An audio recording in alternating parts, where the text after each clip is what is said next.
Hello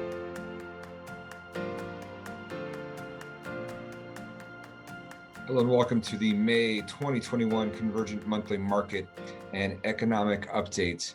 Today we're going to cover a number of topics to keep up with our theme on our quarterly ideas that we thought would do well, economic updates, and a bigger picture view of what we see coming down the road. So in particular, we're going to dive into all of the different May market performance areas in terms of the different indices that we track and sectors that we have in our models. We're also going to touch on all the different economic updates from May, so corporate earnings and some of the big indicators that we keep an eye on. And then finally, we're going to spend more time on this theme that we've been covering in all of the videos over the last few months, which is this idea of the death of the 60-40 and where we need to be going from here. So let's dive right into the market performance for the month of May. It was another wild ride pretty much every single month this year. We've had a period of time where we have had a significant pullback in the markets, followed by a pretty swift recovery from there. And we saw that again in May, where the S&P was down relatively significantly early in the month and then recovered to finish the month slightly up, just about 0.5%.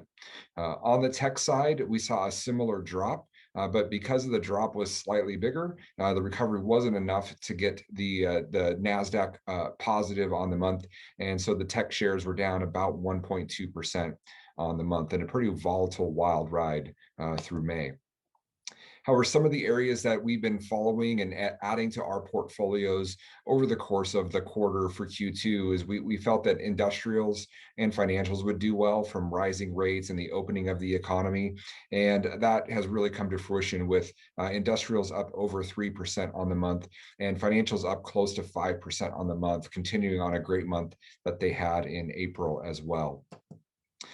Commodities, which has been one of our best performers so far this year, continued to have a strong month, although it did come off the highs that we saw earlier in the month. It still finished up the month about 1% in the green. And European equities, which is one of the things we highlighted earlier this quarter that we thought would do well, also kind of knocked it out of the park in May, up close to 5%, or just about 4.5% on the month in European equities. And finally, emerging markets had another solid month, along with some continued volatility, but still finished the month about 1.7% up. So pretty much across the board, all of the sector plays that we've been watching, commodities, energy, industrials, financials, outperformed the general market and the S&P 500, and in particularly outperformed the big tech names that were the leaders in the market from the pandemic through Q1 of this year. On to some of the economic indicators that we're keeping an eye on. One that we paid a really close attention to week by week last year that are still having some major impacts on the economy is the unemployment data. While it's dramatically improved from where it was now at a 14-month low, we have 15.4 million of total claims. We still have, though, we had about 385,000 of new claims for unemployment this week. And we're still around 4 million, 3.77 million of ongoing, continuing claims. So while it's still great news from where we started this thing, over a year ago, down dramatically from the numbers we were seeing in June of last year, still some troubling numbers, still a long way to go to get the ultimate total unemployment down to where it was prior to the pandemic. So, positive moves, but still a long way to go with unemployment. On a really bright note, though, in terms of year-over-year numbers, corporate earnings were up 50% in Q1 versus the numbers we saw in Q1 of 2020. And so, being that the pandemic really only impacted the last month of the quarter of 2020, we anticipate that the Q2 numbers for corporate earnings, when those begin being released in July, are going to be even better than what we saw here on Q and the numbers being reported for Q1. So 50% corporate earnings increase, pretty significant. Obviously, the good news coming out on that day by day as we went through the quarter with those corporate earnings were a big part of overall what we've seen so far in a generally rising stock market through Q2. Some other numbers that are important to keep an eye on is the latest, I guess, projections we have on where things are going to end up for GDP and for inflation. Right now, we're anticipating that the year-over-year number on GDP is going to be north of 12% for Q2, which will be one of the biggest prints, if not one of the biggest prints ever year over year, which again, just more green lights in terms of the general economy opening up. Another area that we're keeping a very close eye on is inflation, and that's beginning to hit a lot of the headlines. It's something that we've been kind of anticipating all year so far in these quarterly and monthly themes that we've been going over. And we're anticipating now the Q2 print on for the quarter is going to be over 4%. We saw the month of April, their print was over 4%. And we think for the quarter overall, we're going to see that. We do anticipate things beginning to fall off a little bit in the second half of the year. You know, a lot of some of the things we're seeing out there in the news is that inflation is transitory, meaning that it's supply driven because the economy is still opening up. A lot of the issues we're seeing out there are supply driven, and that once things open up, inflation will settle back down.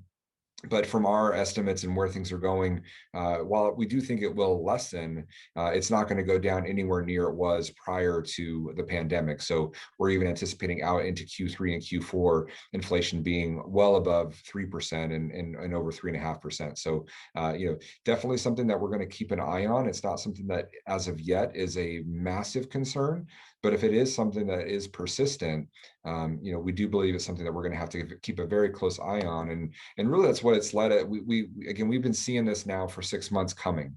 And it's really why we have had this belief that there is this risk of the death of the 60-40 portfolio. I know we've talked about this a number of times, but just to rehash, the last 4 years, we've seen really just outstanding performance of a portfolio that's been in a mix of 60% equities and 40% bonds.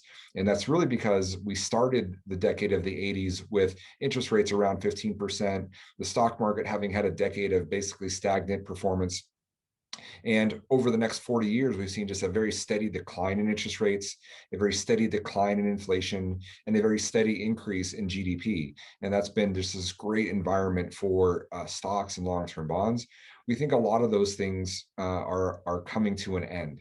And we do believe that there may be some secular shifts coming, and inflation is one of the big drivers of that. And if we look, over history, people say, don't worry about that. If you just think of, just buy and hold stocks, over the long run, they just go up and to the right. And so, you just need to stay invested. And that generally is true. If we look at this chart of 100-year performance of the market, that's the trend has been up and to the right. The problem is we've had 3 different periods over the last 100 years where we went at least 12 years, and in one case, 25 years, where the market was effectively flat over that time frame.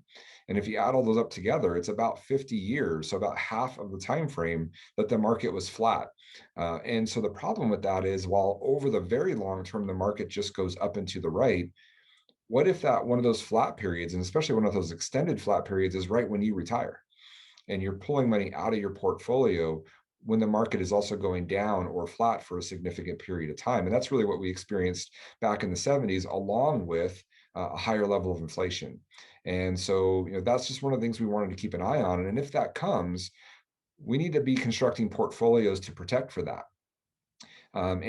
So really what we're thinking about when people think of diversification, if I have some stocks and some bonds, maybe some real estate, they think that they're diversified from a portfolio standpoint. But the reality of it is there's 4 different macroeconomic quadrants that we need to be mindful of. And different investments perform better or worse on average in those environments. And so the 4 quadrants that we're needing to map towards are growth, deflation, inflation, and decline. So we want to make sure we have a portfolio that can perform well in any of those environments. And when we look back through history, at least, stocks do well when we're in economic growth cycles. Bonds do well, particularly in deflation, deflationary environments. Commodities and things that trend do well when there's high levels of inflation. And things like volatility investments and cash do well when we're in a decline. And so the reality is we want to make sure we have all of those bases covered. The problem is most people's portfolios really just have the reddish side of the portfolio here, which is really the offensive side of your portfolio. And if you think of I hate to use sports analogies all the time, but if we think about a soccer team or a hockey team, You can't field a team of just forwards who are looking to score. You need to have your goalie and your defensive players on the field or on the ice as well. And that's really where the other part of diversification comes in to do well when we get to high levels of inflation or in times of secular decline. And so, what a really truly diversified portfolio looks like is something more like this, not necessarily proportionately exactly the same as this, but within your equity components, you're going to have large cap, mid cap, small cap, maybe some private equity and venture capital. Within your bonds, you're going to have US treasuries, corporates, international bonds. You're going to get a full mix over there. But on the defensive side, we need a mix of commodity trend type investments. We need a mix of defensive investments that are going to be there for you when we get into some of these more volatile environments. So that's how we're thinking about overall how we need to be constructing portfolios going forward, not just focusing on the offense, but also incorporating the defense into the overall picture. And part of that mix is that some of those things that play defense are negatively correlated to the things that play offense. And that's what you actually want to see in your portfolio. You want to see that when certain things in your portfolio are zigging, other parts of your portfolio are zagging. And if you have them in the right proportions, what that could ultimately accomplish, if done correctly, is create a portfolio that's going to have similar or maybe even better performance over time, but accomplish it with less levels of volatility or at least fewer drawdowns of your overall portfolio. So that's the goal of structuring a portfolio this way. And so, that's really what we've been focusing on ever since March of 2020. We've been really diving deep into some of these defensive areas. We began to have some conversations with you as our clients on how we might construct this for you within your portfolio. We're calling it an all-weather approach. We want our portfolios to really be able to sustain any environment that is going to be coming up. So keep an eye out. Sometime in the next few weeks, we're going to be sending out more proposals and more conversations with each of you on how your portfolio might make sense to incorporate some of these defensive players into it. So just quick recap, Q2 continues to be, a growth of inflation, a growth of GDP. So we call this kind of our quad two or growth environment. So far that's really been good for equities overall. This whole, first half of this year has been good for equities overall. However, we're still cautious on what might be to come in the coming quarters. And again, we think it's time to be considering diversification beyond just traditional stock and bond portfolios. And, we want to make sure we're creating that portfolio that's individual to you and your individual particular needs. So we want to make sure we have an individual conversation with you about that. So if you have any particular questions about any of the information we covered in today's video, please don't hesitate to reach out. Email is homer@convergentwealth.com. We'd love to talk with you individually about your questions. With that, we hope you have a great day, and we'll talk to you soon.